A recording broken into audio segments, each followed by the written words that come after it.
নমস্কার বন্ধুরা, কেমন আছেন আপনারা সবাই? আশা করি সবাই ভালো আছেন। আজকে একটি নতুন রেসিপি নিয়ে এলাম। এটি হচ্ছে ঠাকুরবাড়ি স্টাইলের রুই মাছের ফ্রাই। আমি এখানে নিয়ে নিয়েছি রুই মাছ, আর এখানে নিয়ে নিয়েছি একটি পেঁয়াজ একটু কেটে নিয়েছি, আর তার সঙ্গে নিয়েছি বেশ কয়েক কোয়া রসুন, একটি কাঁচা লঙ্কা আর আদা। আপনারা ঝালের পরিমাণটা বুঝে লঙ্কাটা দেবেন, আমি কম দিলাম ঝালটা। এবার এই জিনিসগুলোকে পেঁয়াজ, আদা, রসুন আর কাঁচা লঙ্কা এটাকে আমি পেস্ট একটা বানিয়ে নেব মিক্সিতে দিয়ে। এখানে পেঁয়াজ, আদা, রসুন, কাঁচা লঙ্কার পেস্টটা নিয়ে নিয়েছি, তার সঙ্গে নিয়েছি 2 চামচ টক দই আর নুন, 1 চামচ নুন। এবার এটাকে ভালো করে মিশিয়ে নেব। এবার এই মাছগুলো মিশ্রণের মধ্যে দিয়ে ভালো করে মেখে নিয়ে 30 মিনিট থেকে 1 ঘন্টা পর্যন্ত রেখে দেবো আমি। যতক্ষণ রাখতে পারবেন ততক্ষণ ভালো, 2 ঘন্টা যদি রাখতে পারেন খুবই ভালো হয়। এই যে ভালো করে মেখে নিয়েছি, এবার ঢাকা দিয়ে রেখে দেবো বেশ কিছুক্ষণ। যতক্ষণ মাছটা ওদিকে ম্যারিনেট হচ্ছে ততক্ষণ আমি যে প্রধান উপকরণ যেটা লাগবে এই মাছ ফ্রাইয়ের জন্য, রুই মাছ ফ্রাইয়ের জন্য, সেটা হচ্ছে এই মুসুর ডাল। এই মুসুর ডালটির আমি বেসন তৈরি করে নেব।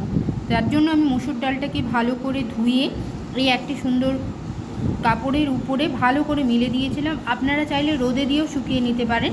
আমি এটা ফ্যানের হাওয়ায় বেশ কিছুক্ষণ রেখে দিয়েছিলাম। এই দেখুন ঝরঝরে হয়ে গেছে। এবার এটার বেসন তৈরি করতে হবে।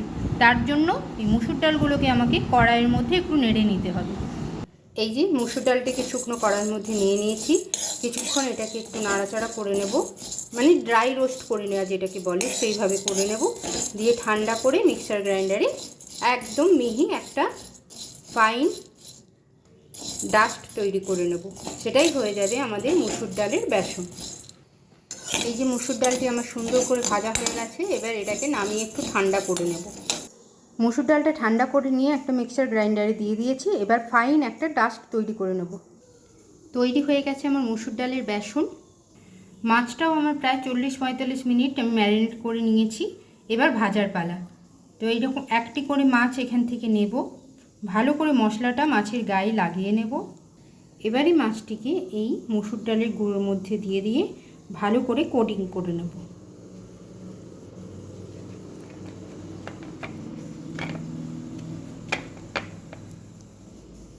এইরকম সুন্দরভাবে মুসুর ডালের ডাস্টটাকে কোটিং করে নিতে হবে মাছের উপরে। তো আমি এইভাবে কোটিং করে নিয়েছি। এবার সরষের তেল গরম করে কড়াইয়ের মধ্যে ভেজে নেব। গ্যাসের ফ্লেমটা কমিয়ে রেখে আস্তে আস্তে বেশ কিছুক্ষণ ধরে ভালো করে সমস্ত দিক লাল করে ভেজে নিতে হবে। একটা দিক আমার হয়ে গেছে, তাই উল্টে নিয়েছি। একটু লো ফ্লেমে বেশ কিছুক্ষণ ধরে ঘুরিয়ে ফিরিয়ে মাছটিকে লাল লাল করে ভেজে নিতে হবে সুন্দর করে। মাছ দুটি আমার সুন্দর করে ভাজা হয়ে গেছে, এবার নামিয়ে নিচ্ছি। মাছ ভাজাটি নামিয়ে নিয়েছি আমি, দুটি আগেই ভেজে নিয়েছি, সেটাই সার্ভ করে আপনাদের সঙ্গে দেখাচ্ছি।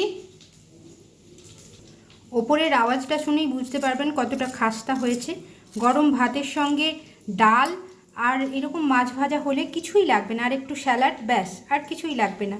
তো এইরকম ঠাকুরবাড়ির স্টাইলে এরকম মাছ ভাজাটি বাড়িতে বানাবেন, তো রুই মাছ খাওয়ার মজাটাই আলাদা হয়ে যাবে, একদম খুবই আনন্দে ভরে উঠবে মনটা। তাহলে আজকে এইটুকুই রাখলাম, নমস্কার।